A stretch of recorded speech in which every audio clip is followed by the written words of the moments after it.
성경을 보겠습니다. 룻기 4장입니다.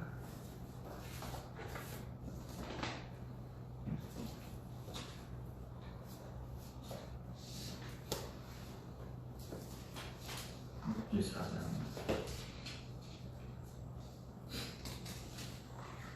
1절부터 6절까지.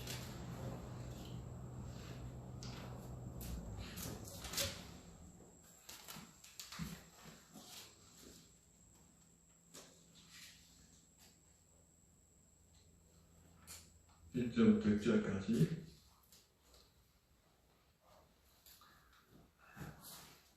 합독하도록 하겠습니다. 구약성경 406쪽 룻기 4장 1절에서 6절까지입니다. 시작. 보아스가 성문으로 올라가서 거기 앉아있더니 마침 보아스가 말하던 기업물을 자가 지나가는지라. 보아스에게 그를 이르되 아무개여 이리로 와서 앉으라 하니 그가 와서 앉음에 보아스가 그 성읍 장로 10명을 청하여 이르되 당신들은 여기 앉으라 하니 그들이 앉으되 보아스가 그 기업물을 자에게 이르되 모압 지방에서 돌아온 나오미가 우리 형제 엘리멜렉의 소유들을 팔려 하므로 내가 여기 앉은 이들과 내 백성의 장로들 앞에서 그것을 사라고 내게 말하여 알게 하려 하였노라. 만일 내가 물으려면 물으려니와 만일 내가 물으지 아니하려거든 내게 구하여 알게 하라. 내 다음은 나여 그 외에는 물을 자가 없느니라 하니 그가 이르되 내가 물으리라 하느니라. 보아스가 이르되 내가 나무의 손에서 그 밭을 사는 날에 그 죽은 자의 아내 모압 여인 룻에게서 사서 그 죽은 자의 기업을 그의 이름으로 세워야 할지니라 하니 그 기업 물을 자가 이르되 나는 내 기업에 손해가 있을까 하여 나를 위하여 물으지 못하노니 내가 물을 것을 내가 물으라 하는지라. 물으지 못하게 하는지라. 아멘. 네, 여기까지 하겠습니다.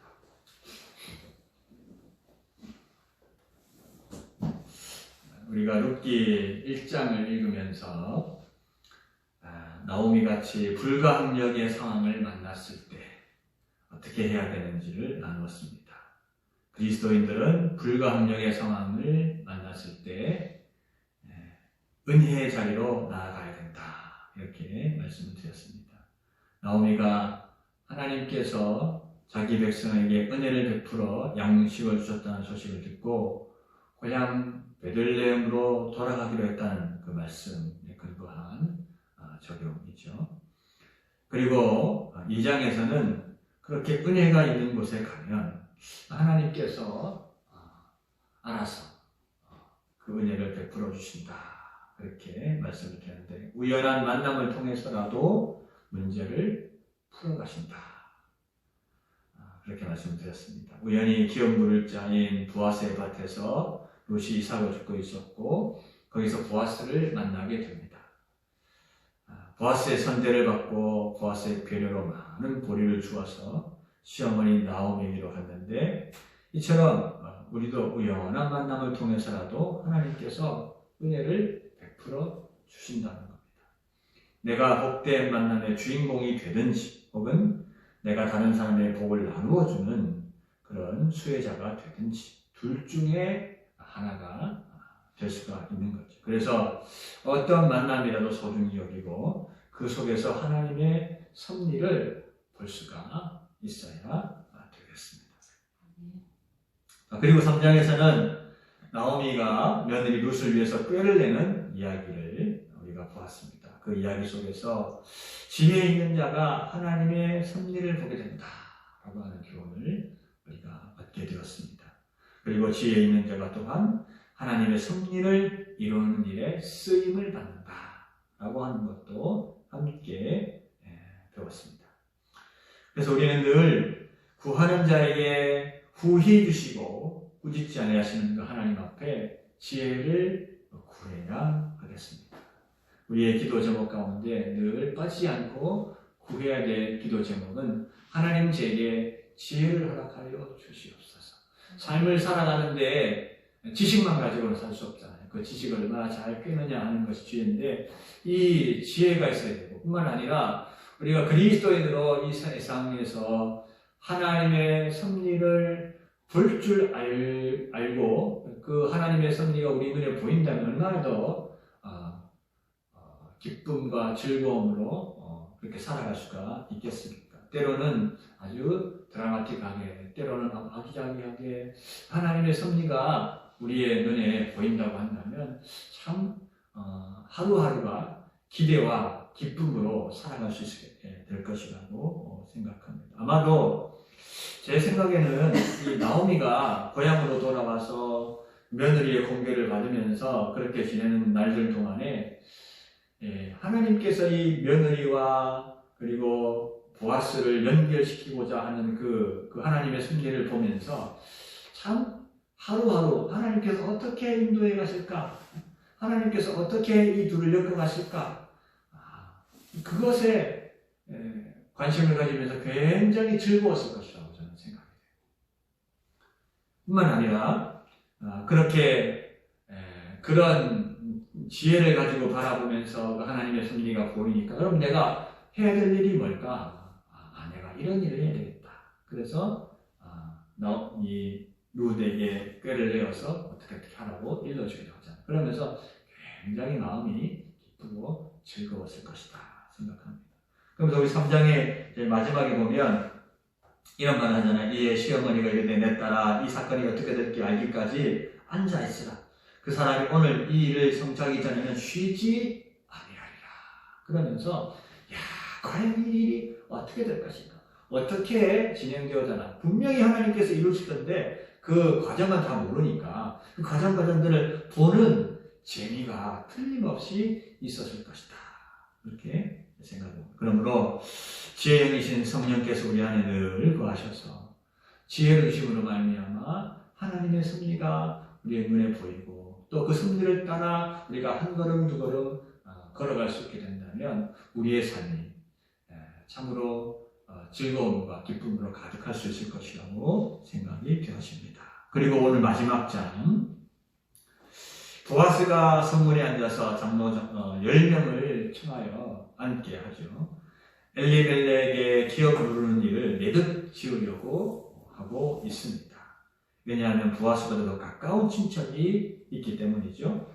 오늘 우리가 읽었던 그 본문에 있는 말씀처럼 보아스가 자기보다 엘리멜렉에 더 가까운 친족 한 사람을 이제 지나가는 사람 불러가지고 마침 만나서 자초지종을 다 설명하고 네가 엘리멜렉의 기업을 모르겠느냐? 그랬더니 자기가 모르겠다고 흔쾌히 말합니다. 그런데 보아스가 다시 한 번 더 좀 더 자세하게 룻과 그러면 이방 여인이지만 그 아내인 말론과 기련에서 기련이죠. 기련의 아내였던 그 모함 여인 그 룻과 결혼해서 아들을 낳아가지고 엘리멜렉의 후손을 이어줘야겠다. 이렇게 얘기를 했더니 그때는 손사래치면서 나는 못하겠다고 내 기업에 손해가 날까봐 나는 못하겠으니까 그럼 네가 대신 물어라. 이렇게 얘기를 하게 되죠. 그렇게 해서 우리가 읽지는 않았습니다만 그 성의 장로들이 보는 앞에서 보아스가 엘리멜렉의 기업 물을 자로 그렇게 확정이 됩니다. 그리고 하나님의 섭리대로 보아스는 룻을 아내로 맞이하게 됩니다. 그래서 하나님께서 그 둘을 돌보셔서 아들을 낳게 되는데 그 아들의 이름이 오벳입니다. 그 오벳이 누굴 낳냐? 이새를 낳죠. 이새가 다윗을 낳습니다. 그래서 오벳이라고 하는 이 이름은 무슨 뜻이냐면 봉사하다라고 하는 아바드라고 하는 단어에서 파생해요. 그러니까 이 오벳을 낳았는데 이 봉사하다 누구 위해 봉사한다는 거예요? 나오미를 위해서 봉사하는. 그러니까 그 엘리멜렉의 그 후손이 되어서 그 이름을 낳기는 보아스를 통해 낳았지만 결국 엘리멜렉의 부사로 그렇게 이어지기 때문에 그래서 자기 어머니처럼 그렇게 늙어나간 어머니처럼 그렇게 봉사하는 그런 의미로서 지어진 거라고 봅니다. 이렇게 하나님은 나오미, 룻이라고 하는 두 과부 이들의 그 이야기 속에서 하나님의 아름다운 섭리 아래 멋진 해피엔딩을 만들어 주시고 계는 것을 우리가 보게 됩니다. 하나님께서 만들어주시는 결말은 너무도 아름답고 훌륭합니다. 우리가 상상하는 것 이상 멋진 결말을 만들어내셨다라고 하는 것을 인정하지 않을 수가 없죠. 이렇게 우리가 불가항력의 상황에서 우리의 인생과 우리의 문제를 하나님 손에, 은혜의 손에 맡겨드리면 하나님은 우리가 생각하는 것, 상상하는 것 그 이상 100배, 1000배로 아름다운 결말을 만들어 주신다는 겁니다. 예수님을 낳은 마리아, 처녀로서 아이를 잉태한 인간 역사상 누구도 경험하지 못한 단 한 사람, 그 경험의 주인공이죠. 마리아입니다. 성령으로 아이를 잉태했습니다. 남자와 관계없이 아이를 낳을 수 있는 여자는 이 세상에 없죠. 그렇기 때문에 아무리 성령으로 잉태했다 할지라도 그것을 이해할 수 있는 사람도 아무도 없습니다. 그래서 남편 요셉이 참 의로운 사람인데 그 요셉조차도 처음에는 이해하지 못했던 거죠. 이거 어떻게 되나 고민하고 있었는데 천사가 나타나서 요셉에게 잡초지종을 설명합니다. 그래서 요셉이 아내 마리아를 자기 집으로 데려오게 됩니다. 참 마리아로서는 불가항력의 상황이 아닐 수 없습니다. 그렇지만 주의 여종이오니 말씀대로 내게 이루어지이다 라는 믿음의 고백, 이 믿음의 고백에 하나님은 결국 해피엔딩의 결말로 이끌어 가시는 것을 볼 수가 있습니다. 야고보 이후에, 예수님 이후에도 야고보, 요셉, 시몬, 유다, 그 여동생 둘, 자식을 6명이나 더 두게 되는 거죠. 이건 무엇을 말합니까? 이 일로 인해서 예수님을 잉태하고 예수님을 낳고 한 그 사건을 통해서 마리아와 요셉 사이에 아무런 갈등이 없었다는 것을 말합니다. 비록 성령께서 하시는 일이지만 하나님께서 하시는 일이지만 나는 못해. 나는 이게 아니고 요셉이 충분히 이해했고 그리고 그것으로 인해서 뭔가 마리아와 그래 난 좀 깨름직해 이런 것들이 없었다면 그래서 6명의 자식들을 더 낳고 살아가는 그런 부부 그런 금슬이 좋은 여느 부부와 같은 그런 모습으로 살아갔다는 것을 우리가 보여주는 거죠. 마리아는 불가항력의 상황 속에서 오직 하나님 말씀에 순종하여 세상 누구도 경험하지 못한 경험을 하게 됩니다. 사람 몸을 입으신 하나님을 아들로 두고 섬김을 받았죠. 하나님을 아들로 두고 섬김을 받았다. 얼마나 대단한 일입니까? 구약에 보면 유다의 왕 중에 히스기야 왕이라고 하는 왕이 있죠. 아주 신실한 왕이었습니다. 이때 북쪽 아수르에서 사네립이라고 하는 왕이 유다를 침공하게 됩니다. 먼저는 북왕국 이스라엘을 다 싸그리 점령해 버렸습니다. 그 선조 때 왕이 점령해서 다 데려가서 그 땅 한 곳으로 백성들을 흩어버립니다.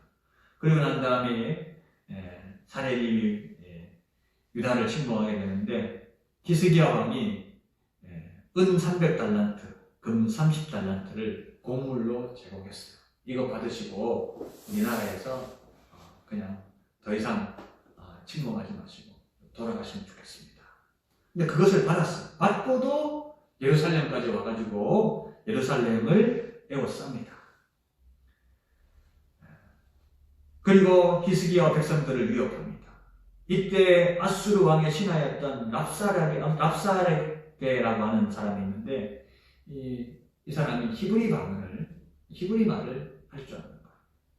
그래서 히브리 말로 맨날 나와가지고 히스기야 욕하고 하나님 욕하고 여호와 하나님을 의지하라고 하는 히스기야 말 듣지 말아라. 세상에 어떤 민족의 신들이 우리 대왕 아수르 왕의 손에서 그 자기 백성을 구원한 신들이 있느냐? 너희 여호와도 절대로 우리 대왕의 손에서 구원해낼 수가 없다. 또 그렇게 구원해낼 수 있다고 자신하게 말하는 히스기야 말도 듣지 말아라. 맨날 나와가지고 이분이 말로 그렇게 비방하고 모독하고 모욕합니다. 이 랍사게의 말을 전해 들은 히스기야가 하나님의 이름이 모독받는 상황이면 어쩌지 못하는 자신을 한탄하면서 하나님 앞에 엎드려 기도합니다. 열왕기상 19장 1절 이하에 보면 히스기야 왕이 듣고 그것을 찢고 굵은 배를 두르고 여호와의 전에 들어가서 왕궁 책임자인 엘리야김과 사기관 셈나와 제사장 중 장로들에게 굵은 배를 빌려서 아모스의 아들 선지자 이사야에게로 보내네. 그러면서 뭐라고 말하냐? 히스기야의 말씀이 오늘은 환난과 징벌과 모욕의 날이라. 아이를 낳을 때가 되었으나 해산할 힘이 없도다. 무슨 말입니까? 한번 나가서 전쟁에서 한번 부딪혀 싸워봐야 되겠는데 그럴 힘은 없다는 거예요. 한번 죽으면 죽었지 한번 해보자 그래가지고 나가서 싸워보고 싶은데 그럴 힘조차 없는 상황이 지금 그런 상황이에요. 그런데 하나님의 이름을 이렇게 모독을 받고 있다. 내가 그래서 한번 해보고 싶으나 힘이 없다. 어떻게 하면 좋겠냐. 그렇게 지금 말하는 거죠. 그러면서 그런 말을 듣자 하나님께서 이사야 선지자에게 응답을 주십니다. 이사야가 그들에게 이르되 너희는 너희 주에게 이렇게 말하라. 여호와의 말씀이 너는 아수르 왕의 신복에 들은 바 나를 모욕하는 말 때문에 두려워하지 말라. 내가 한 영을 그의 속에 두고 그를 소문에 듣고 그를 본국으로 돌아가게 하고 또 그 본국에서 그에게 칼에 죽게 하리라 하셨느니라. 하나님 그렇게 응답해 주십니다. 그래서 얼마 있다가 보니까 하루아침에 아수르 군사 진영에 18만 5천 명이 진치고 있었는데 가보니까 다 죽었어요.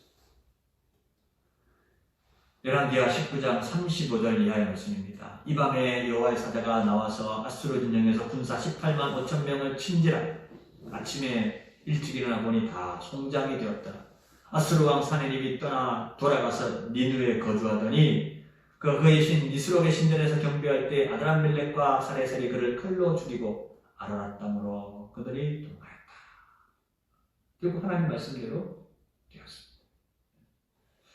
이렇게 히스기야는 군대를 동원하지도 않고 싸움 한번 해보지도 않고 얼굴 한번 보지도 않고 전쟁에서 이겨버렸어요. 하나님은 이렇게 불가항력의 상황 속에서 하나님의 은혜를 구하는 사람에게 놀라운 결과를 허락하신다는 거예요. 해피엔딩의 은혜를 허락하신다고 하는 겁니다. 어렵고 힘들수록 우리는 하나님의 은혜의 자리로 나아가야 하는 줄로 믿습니다. 히스기야처럼 겸손하게 엎드리는 자리가 은혜의 자리입니다. 그가 자기 옷을 찢었다라고 한 표현이 너무너무 마음이 슬프고 괴롭고 막 분통하다는 얘기를 하는 거잖아요. 무엇 때문에 분통하는 겁니까? 하나님의 이름이 모욕받는 것에 분통하는 거죠.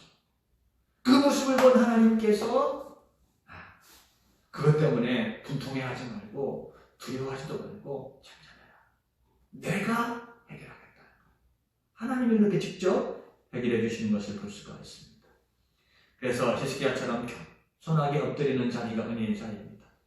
또한 마리아처럼 말씀에 아멘한 자리가 은혜의 자리입니다. 그렇게 하나님의 은혜를 사모하는 사람에게 하나님은 친히 때로는 사랑을 통해서 은혜를 베풀어 주신다. 그러므로 우리는 오늘도 주님의 은혜를 기대하며 기도함으로 하나님께 나아가야 하겠습니다. 하나님의 은혜를 기대하는 사람, 하나님은 언제나 더 크고 아름다운 은혜를 부어주신 줄로 믿습니다. 아멘. 아멘. 오늘 우리가 시간에 한번 합심해서 함께 기도하기를 원합니다. 하나님, 우리 심령 위에, 우리 가정과 인터 위에, 우리 교회 위에 은혜를 베풀어 주시옵소서. 하나님의 은혜가 필요합니다. 하나님 은혜 베풀어 주시옵소서. 기도하시고 불신 가족들 구원을 위해서 기도하시고 우리 주위에 아픈 사람들을 위해서도 하나님 은혜 베풀어 주시옵소서.